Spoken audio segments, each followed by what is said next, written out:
8 de la mañana con 8 minutos, las 8 con 8 minutos, estamos de regreso, nueva hora de Actualidad en Infinita. Conversamos esta mañana aquí en Ahora es Cuando con el diputado, miembro de la Comisión de Relaciones Exteriores y senador electo, Vlado Mirosevic. Vlado Mirosevic, gracias por estar con nosotros, bienvenido, buenos días. Hola Juan Manuel, muy buenos días, gracias por la invitación.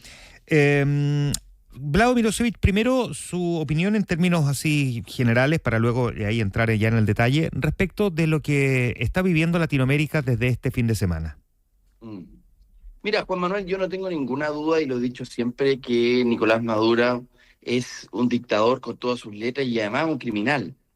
Yo creo que una de las cosas que va a suceder en la medida que se inicie este proceso de transición es que cuando se conozca las atrocidades que sucedían, por ejemplo, en el Helicoide, que se trata del principal centro de prisión política y de tortura de América Latina, va a ser una vergüenza mundial. Yo no tengo ninguna duda de eso, conozco, porque he venido denunciando esta deriva autoritaria del chavismo desde el otro día buscaba los primeros tweets de denuncia, hace 12 años que vengo levantando la voz diciendo, ojo con lo que está pasando en Venezuela, que devino luego en una dictadura terrible, ¿no?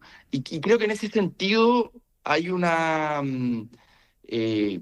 bueno, esto tiene muchas consecuencias, ¿no? Sin embargo, Juan Manuel, quiero decir, comparto la posición que ha sido la posición histórica del Estado chileno respecto de lo que, y lo dijo bastante claramente el presidente Boric, como parte de nuestra tradición, en términos de respetar los principios de derecho internacional, y esa posición yo la comparto plenamente, no tengo ninguna duda de aquello.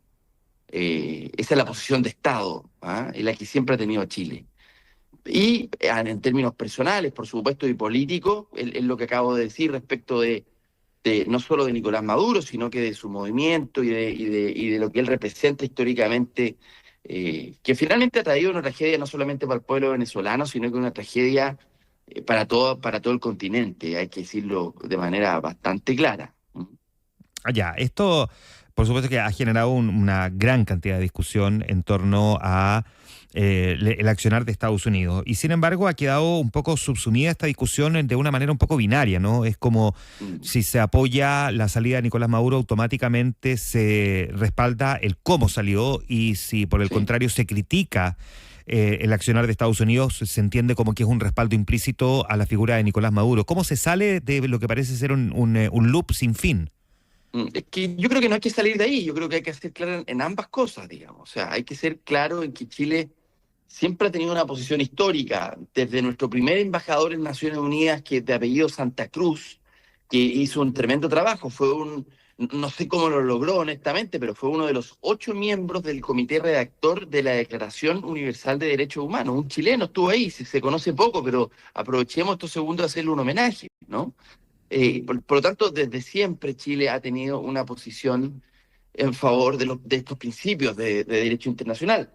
No creo que haya que moverse de ahí, pero tampoco, y creo que hay que decirlo reglón seguido, las atrocidades de Nicolás Maduro y del chavismo que le han traído al pueblo venezolano son brutales. Y el secuestro, porque esto realmente es el secuestro de parte de un grupo a un país completo. Esa es la verdad. Y hay que decir que los intentos que tuvo Chile, que tuvieron muchos países en el mundo, de que esto fuera distinto, fueron muchísimos. Y ya lo último fue la elección que terminaron robándose de manera descarada hace poco tiempo atrás, ¿no? Eso fue eh, digamos, el punto más pornográfico, por decirlo así, de un régimen que tenía un actuar que se conoce, por supuesto, la brutalidad. A mí me ha tocado conocer a muchos presos políticos torturados y es de una brutalidad increíble, pero todavía falta mucho más por conocerse. O sea, yo creo que cuando se conozca lo que en el Helicoide ha sucedido, las atrocidades que se han cometido ahí, va a ser una vergüenza internacional, no tengo ninguna duda. Ya, ¿por qué entonces cree usted que se ha generado todo este debate?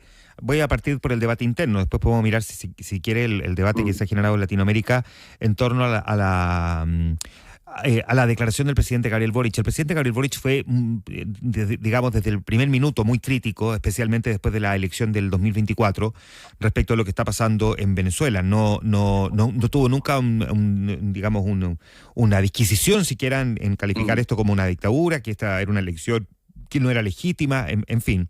Y sin embargo, el día sábado vimos una declaración por parte del presidente Boric y también de la Cancillería solo y solo concentrada en el accionar de Estados Unidos y no mm, en un contexto un poco más amplio, que también abordara precisamente la propia crisis venezolana provocada por el mm, dictador y que incluso ese mismo dictador también vulneró la soberanía chilena al mandar a matar su gobierno a Ronald Ojeda en Chile, que es claro, básicamente lo que ha planteado el Ministerio Público. ¿Por qué cree sí. que el gobierno no generó una declaración con un poco más de contexto, que es básicamente lo que se ha hecho Paula Narváez en Naciones Unidas? ¿Por qué aquí Sí. no cree usted que eso no ocurrió? No, yo creo que, a ver, probablemente por varias razones. Lo primero es que Gabriel Boric tiene una reflexión, y a mí me consta desde hace muchos años, crítica respecto del devenir autoritario del chavismo. ¿Ah? Es una posición que él tiene de antes de ser presidente. Y obviamente siendo presidente, eh, creo yo que ha expresado muy claramente, fue uno de los primeros gobiernos del mundo en no reconocer los resultados de la elección presidencial que Nicolás Maduro se robó. Después de eso, y su declaración creo que fue bastante, fijó una guía, fijó un precedente que el resto de los países comenzaron a inspirarse en esta declaración chilena de no reconocer hasta que se mostraran las actas. O sea, creo que en esto Gabriel Boric tiene credenciales bastante claras, pero claro, esta vez tratándose, en las primeras horas, además con la información que se tenía, tratándose de una acción militar. Obviamente Chile siempre ha defendido el principio de no intervención. Ayer Ricardo Lagos Weber, ¿no es cierto? Hijo de Ricardo Lagos Escobar, que ha sido un presidente que también defendió con mucha decisión este principio de la no intervención. eh, digamos, hace recuerdo de lo que ha sido Chile como un país que ha defendido siempre el multilateralismo, porque además nosotros no lo defendemos solo por una razón de principio, también por una razón de intereses. Un país como el nuestro depende completamente del multilateralismo. Y por lo tanto, tenemos que defender lo que nos parece correcto en los principios, pero también lo que es conveniente para efectos de nuestros propios intereses como un país de un tamaño que representamos, no sé, debemos ser, Juan Manuel, el 0,02% de la población mundial. Me puedo equivocar, quizás el 0,03, siendo muy optimista, pero somos un país que depende del multilateralismo y nuestra economía también depende de eso. Ojo con eso. O sea, estos principios que se han defendido del derecho internacional, en fin, y del multilateralismo, también tiene que ver con que se respete por igual a todos los países, la soberanía de todos los países. Y nuestra economía también depende de que aquí se respeten los tratados, de que se respete, de que haya un Estado de Derecho y que impera la ley a nivel internacional, ¿no? Ya, pero aún así cuesta entender, porque yo creo que sería muy torpe el que decida poner en duda cuál es la posición que tiene el presidente Gabriel Boric respecto de Nicolás Maduro y de lo que ha pasado en Venezuela. Pero por eso mismo costaba entender que en el momento en que había que tener, digamos, esa perspectiva más, si se quiere, categórica en términos de fijar una postura diplomática, Chile haya quedado solo concentrado más bien en la preocupación por el orden, por el orden internacional o el derecho internacional y no por los derechos humanos. Yo creo que la declaración del presidente Boric no excluye lo otro. Yo siento que O sea, esa uno declaración la se hizo. tiene que sacar por conclusión, pero no la leyó en ninguna parte de la publicación que hizo el presidente Sí, yo creo Boric. que, yo creo que se ha dicho, o sea, el presidente Boric lo ha dicho tantas veces. No, claro, pero si lo ha dicho tantas veces, digamos, tampoco podría haber sido muy necesario entonces publicar algo el fin de semana. Digo, precisamente era reafirmar la posición que el mandatario tiene. Por supuesto, bueno, no hubiese sido un problema haberle agregado eso. Yo creo que ayer se lo escuchaba también a Claudio Grossman, ¿no es cierto? Jurista chileno de destacada trayectoria, que también esa declaración puede haber ido acompañada de reafirmar una posición ya sabida respecto del presidente Boric y también en la posición del Estado chileno. Sí, la posición del Estado chileno también ha sido de defensa de la democracia y de los derechos humanos, digamos. ¿Ah? No es una innovación del presidente Boric, eso, Ujú. eso es una tradición también que Chile tiene. Entonces creo que sí, estoy de acuerdo con que se le puede haber agregado esa otra parte. Yo lo hubiese agregado, o sea, de hecho yo parto diciendo eso. Nicolás Maduro no solo es un dictador, es un criminal y esas atrocidades son una vergüenza internacional. Y ha secuestrado a su pueblo. Y en ese sentido creo que sí, se le pudo haber agregado, esa es la pregunta, Juan Manuel. Yo personalmente lo hubiese agregado una parte también respecto de recordar esas atrocidades y esa violación de derechos Mm. humanos, aunque ha sido tantas veces dichas por el presidente Boric. ¿Mm? Sí, ahora esto vino acompañado también de otra cosa que fue que con posterioridad, ¿no? El presidente anuncia o la Cancillería anuncia una coordinación con otros países respecto de lo que está pasando en Venezuela y finalmente la coordinación terminó siendo solo entre países que tienen gobiernos progresistas de izquierda en Iberoamérica. No se trata de tener una coordinación y una mirada más o menos común, incluso con naciones que piensan distinto en términos políticos y que eso habría tenido probablemente un valor adicional mayor en una situación que es tan delicada como la que se está viviendo. Yo eso lo lamento, pero no, ojo, no creo que no creo que sea un problema de la iniciativa chilena, ¿ah? Porque yo Mm. diría más bien, ojo, qué ha pasado con otros países de otro signo político que no les parece tan relevante defender estos principios de no intervención, de soberanía, en fin, que son tan fundamentales. Yo creo que en eso hay una ceguera, ¿ah?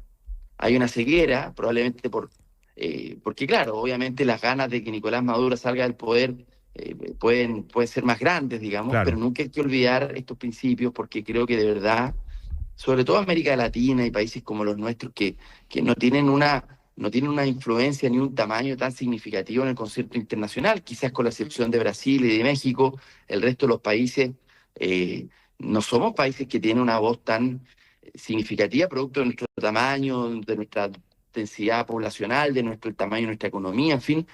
Chile tiene un prestigio, sí, internacional muy grande que cuando uno sale se da cuenta de la potencia de ese prestigio, pero es un prestigio que más responde a un poder, al soft power, ¿no? O sea, es decir, Chile tiene una identidad y una potencia que no es producto de que seamos un país tan grande, sino que es producto de que somos un país serio, que somos un país que precisamente en el concierto internacional ha tenido siempre una posición clara de economía abierta, de defender la competencia y el comercio internacional, pero junto con valores también de derechos humanos, de democracia. Y esa defensa de ese orden internacional es el que ha hecho que Chile sea un país que tiene un prestigio grande, digamos, y Ahora, hay que cuidarlo. hablemos un segundo del orden internacional. ¿Existe el orden internacional? O sea, la comunidad latinoamericana, la Organización de Naciones Unidas, la Organización de Estados Americanos han sido más bien testigos de lo que estaba pasando en Venezuela y no fueron capaces de resolver este problema. ¿Existe realmente el orden internacional? Porque la verdad es que esto viene pues, siendo puesto en cuestionamiento desde hace un buen rato. Y cuando digo un buen rato no me refiero a hace 10 años, Sí, sino que pareciera que incluso desde la crisis de los Balcanes en adelante, desde el año sí. 99, que parece que el orden internacional, en realidad, en estricto rigor en la práctica, quedó superado. Sirvió en algún momento posterior a la Segunda Guerra Mundial con la creación de Naciones Unidas para evitar una tercera guerra mundial, pero en los 90 Mm. tuvimos un desangre en los Balcanes que nadie fue capaz de frenar, salvo el accionar del propio Estados Unidos con la OTAN, y vimos también lo que estaba ocurriendo en otros lugares como Afganistán e Irak. Y con todas las Mm. críticas que se le deben hacer a Estados Unidos por su accionar, da la sensación de que ese orden internacional en la práctica ya no existía, o sea, que ya nadie estaba haciendo nada. ¿Qué hizo Latinoamérica para evitar lo que estaba ocurriendo en Venezuela? Sí, a ver, dos cosas, Juan Manuel. Lo primero, es evidente que el orden internacional y los principios fundados después de la Segunda Guerra Mundial hay que renovarlos y hay que modernizarlos. Yo no tengo ninguna duda de eso. Pero creo que hay que bajar la pelota al piso respecto de una crítica tan lapidaria que he escuchado. En dos sentidos. A Primero, ver. que nadie dijo nada o nadie hizo nada. Eso no es así. El mundo entero intentó.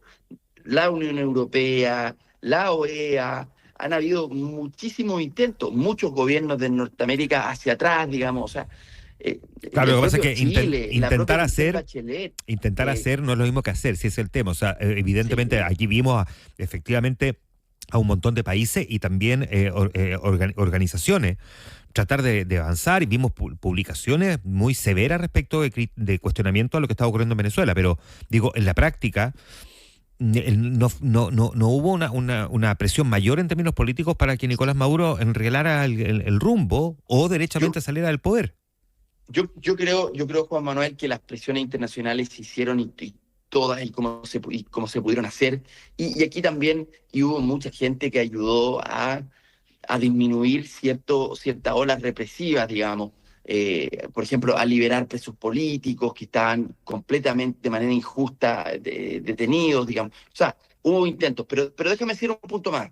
un punto más, que es bien importante. Este orden internacional, que absolutamente queda corto cuando se trata de un grupo que termina secuestrando un país, como es el caso de Venezuela, efectivamente queda corto. Pero déjenme decir una cosa, este orden internacional es uno de los que ha traído a la humanidad uno de los periodos de mayor paz, que no es de absoluta paz, pero es uno de los periodos de la humanidad de mayor paz y de mayor bienestar material de la humanidad. Por lo tanto, no tiremos por la borda ciertos consensos o avances civilizatorios que no son perfectos, que por supuesto hay problemas y dificultades, No estamos pero que comparando si uno con... mira la historia larga de la humanidad, Pero no estamos comparando con qué periodo de la historia, porque estoy pensando aquí que con hay... toda, en general con toda. Creo que la historia de la humanidad ha sido una historia bastante salvaje y lo que tenemos hoy día, el orden de democracia liberal, en general termina siendo una excepción a la historia de la humanidad. Es decir, y una excepción además bastante reciente. Por lo tanto, yo digo, modernicemos los principios de la democracia liberal, pero Ya, no pero, tiremos por la diputado, borda. diputado, tenemos una situación crítica en Ucrania. Tuvimos un desangre en la Franja de Gaza. Hay una guerra civil en Sudán de la que prácticamente nadie habla. En Haití, en Somalia, en Armenia, en Bangladesh, en Georgia, en una gran cantidad de países africanos. En estricto rigor, hay conflictos de los que el mundo no está hablando públicamente, pero que hoy día están provocando un desangre también en la crónica internacional. Naturalmente, Juan Manuel, pero creo que no se está entendiendo lo que estoy diciendo. Es que me parece que cuando se hace una crítica tan lapidaria, ¿en qué puede terminar esto? Lo voy a decir de otra manera, Juan Manuel.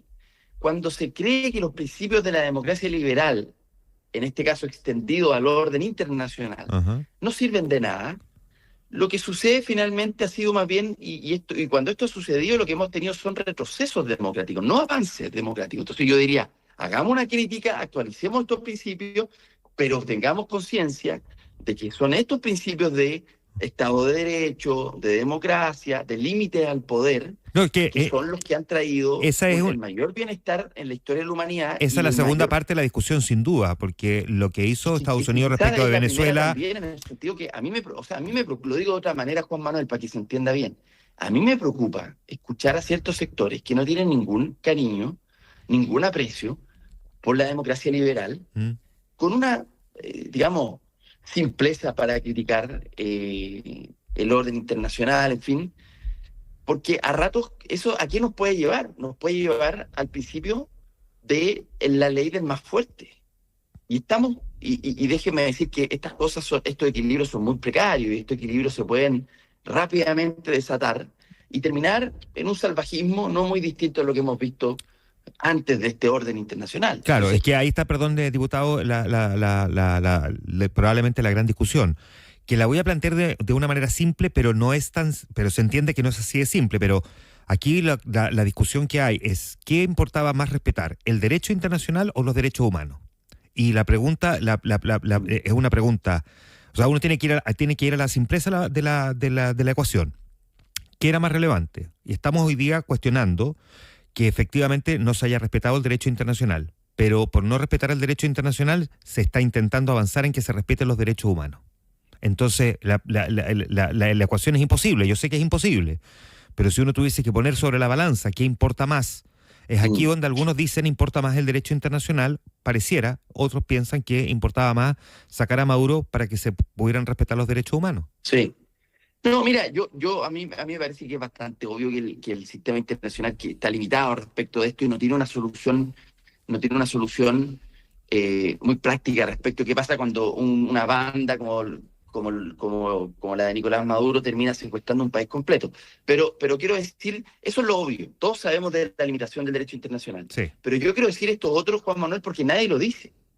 O sea, nadie lo dice del peligro de cuidar lo que hasta donde hemos llegado. O sea, hemos avanzado como humanidad, sobre todo después de la Segunda Guerra Mundial, el orden internacional avanzó bastante y como nunca antes en la historia del mundo. Por lo tanto, yo diría, quiero decir lo que nadie dice, pero comparto la crítica obvia respecto de que Nicolás Maduro se mantuvo en el poder durante muchísimo tiempo, demasiado tiempo, con una tremenda impotencia, una mayoría de su pueblo, que quedó demostrado en la última elección, que quizás no fue así en los primeros años del chavismo, en donde Hugo Chávez lograba tener una cierta mayoría, aunque los atropellos democráticos y el deterioro democrático partió con él, naturalmente, y no por tener apoyo popular quiere decir de que fuera, y es una gran confusión, es que yo leo harto en redes sociales, mucho sentido común que se instala, y es el que me preocupa, Juan Manuel. Mucha gente dice, lo extrapolo a Bukele, por ejemplo, es que salió electo democráticamente. Claro, pero lo que no entienden, y el chavismo es un ejemplo de esto, de que ganar una elección democrática, como fueron las primeras de Hugo Chávez, donde nadie cuestionó el resultado en términos de que había una mayoría apoyando al chavismo en ese momento. El problema de eso es que eso no significa salir electo democráticamente que vaya a respetar el espíritu de la democracia una vez estando en el poder. Y acostumbrémonos que hoy día los regímenes autoritarios no son como los acostumbrábamos a ver en el siglo XX, No, pues son con distintos, un claro. tanque bombardeando la moneda. Son más bien, o un avión bombardeando la moneda, son más bien híbridos, en donde llegan al poder democráticamente, pero empiezan a destruir y a socavar desde adentro el régimen democrático. Entonces, ojo con eso. Y termino con esto, Juan Manuel. Ojo con que cuando esos regímenes representan mis valores, los defiendo. Pero cuando representan los valores del otro, los ataco. Ojo con eso. Y yo partí diciendo, yo llevo 12 años denunciando al chavismo, así que de esto no tengo ningún Sí. problema en...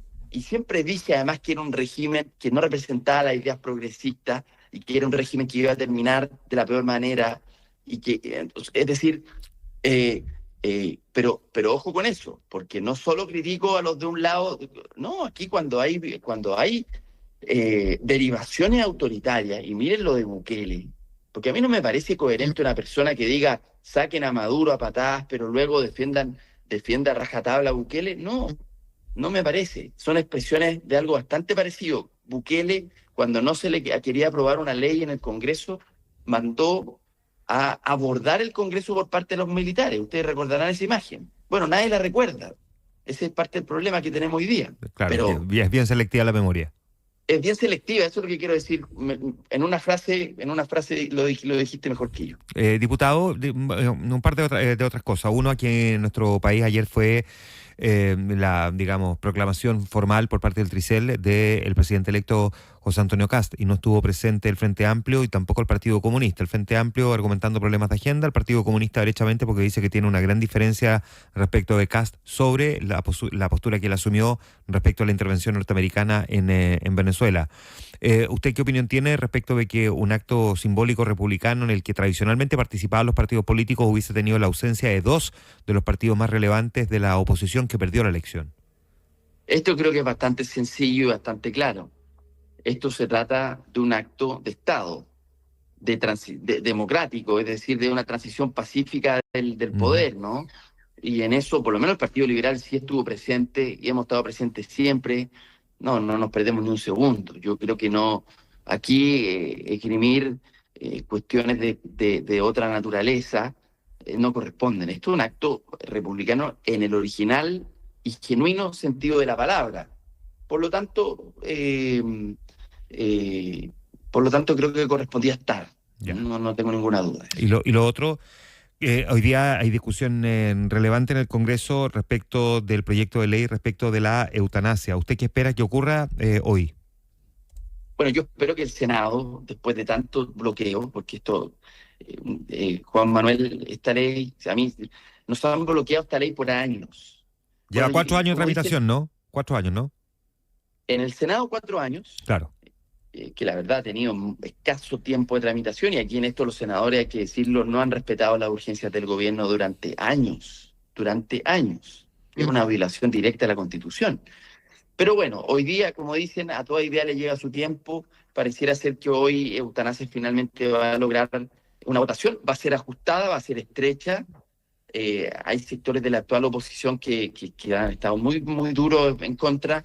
Va a ser ajustada la votación, eso es mi pronóstico, eh, pero creo que al menos logramos destrabar, ¿no? Porque la elección presidencial, primera, segunda vuelta, tenía congelada este debate, pero yo creo que hoy día vamos a lograr destrabar esta ley que es tan importante, y espero que los senadores no le den un portazo a la libertad individual votando en contra de esta ley. Muy bien, pues muchísimas gracias, Vlado Milosevic, por conversar esta mañana con nosotros aquí en Infinita. Un abrazo. A ti, Juan Manuel. Que esté muy bien. Chao. Muchas gracias.